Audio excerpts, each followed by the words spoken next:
ટીકાકરણનો જે દર હતો એ બહુ ચિંતાજનક. બજેટ વપરાય, લોકોના ટીએડીએ થાય, પરંતુ ટીકાકરણ થતું નહોતું. અમે એક ઇન્દ્રધનુષ યોજના બનાવીને એક મોટું કેમ્પેન ચલાવ્યું અને વધુમાં વધુ માતાઓ બહેનોને ઇન્દ્રધનુષનો લાભ મળે અને પહેલાની તુલનામાં અનેક ઘણું ટીકાકરણનું કામને વ્યાપક બનાવી દીધું છે અને જેના કારણે બાળક અને માતા એના ભવિષ્યમાં કોઈ નવી તકલીફો ના આવે આના માટેની એક રક્ષણાત્મક વ્યવસ્થા થાય છે.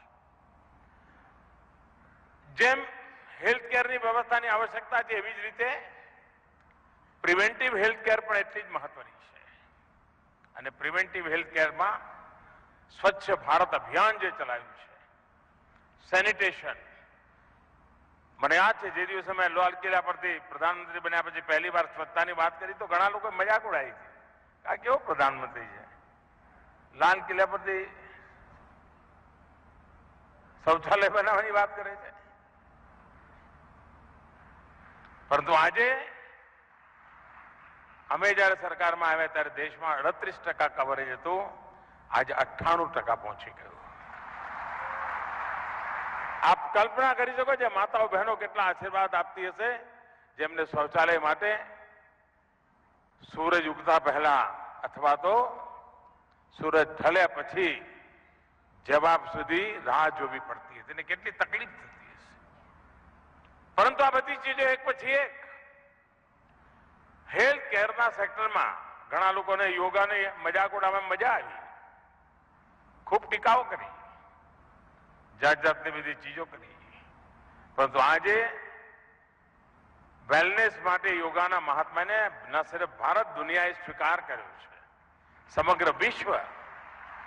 એટલે માત્ર હોસ્પિટલ અને દવાના ડોઝ, ઓપરેશનો એટલી જ વ્યવસ્થાઓ નહીં, પ્રિવેન્ટિવ દ્રષ્ટિથી પણ શું કરી શકાય એની બાબતમાં આપણે આગળ વધ્યા. હમણાં ભારતે આયુષ્માન ભારત યોજના બનાવી છે અને જે દિવસે આયુષ્માન ભારતની યોજના થઈ હતી તમે જરા ગુજરાત સમાચાર કાઢીને જોશો, બીજા છાપાઈ જોઈ શકો, ટીવી જોઈ શકો. ઓહો હો હો હો, એવા બધા અમારા વાળ નોચી લીધા હતા. પૈસા ક્યાં છે, થશે ક્યાંથી, શું થશે, ઢીકણું થશે, ફલા કોઈ આમ છેડો જ નહોતો રાખ્યો. આજે આટલા ટૂંકા સમયમાં 100 દિવસ તો જો હમણાં પૂરા થયા છે. એવા લોકો જે જીવનમાં કલ્પના નહોતી કરી શકતા કે હવે આ બીમારીમાં કોઈ ઓપરેશન થઈ શકે, હોસ્પિટલ જઈ શકાશે.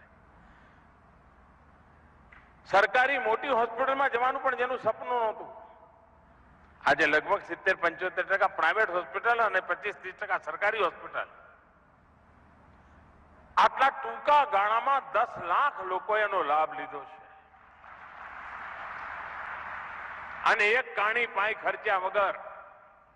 અને યોજનાનું કવરેજ 50 કરોડ લોકો માટે છે. આ દુનિયાની સૌથી મોટી યોજના છે. મધ્યમ વર્ગ પરિવારમાં પણ એક જણને બીમારી આવે તો આખું પરિવાર માંદું પડી જાય. એ મધ્યમ વર્ગમાંથી ગરીબી તરફ સરકી જતા વાર ન થાય અને ગરીબ માનવીના ઘરમાં બીમારી આવે તો આખું પરિવાર તબાહ થઈ જાય, જીવવાના સાંસા પડી જાય. આટલી ગંભીર પરિસ્થિતિ પેદા થતી હોય છે, એની ચિંતા કરવાનું કામ આયુષ્માન ભારત યોજના દ્વારા કર્યું. 50 કરોડ લોકોને, અને 50 કરોડ એટલે દુનિયાની મોટામાં મોટી યોજનાનો મતલબ શું? અમેરિકા, કેનેડા, મેક્સિકો, આ ત્રણેયની કુલ જનસંખ્યા જેટલી છે એટલા લોકોને ભારતમાં આયુષ્માન ભારત યોજનાનો લાભ મળે.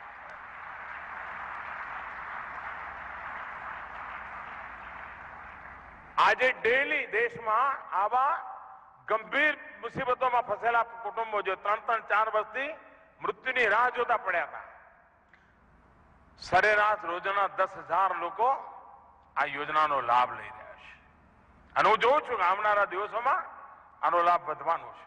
અને આનું એક મોટું પરિણામ એ થવાનું છે કે દેશમાં મોટા પાયા પર ટિયર 2, ટિયર 3 સિટી ચાહે બારડોલી જેવા શહેરો હોય, નવસારી જેવા હોય, પારડી જેવા હોય, આવા શહેરોમાં નવા હોસ્પિટલોની શક્યતા ઊભી થવાની છે.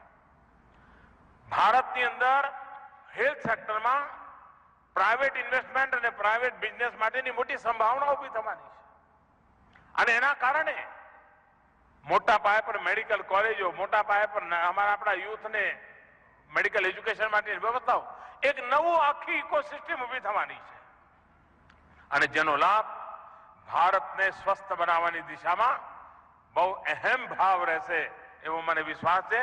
અને મને ખુશી છે કે આ હોસ્પિટલ પણ આયુષ્માન ભારત યોજના સાથે જોડાયું છે.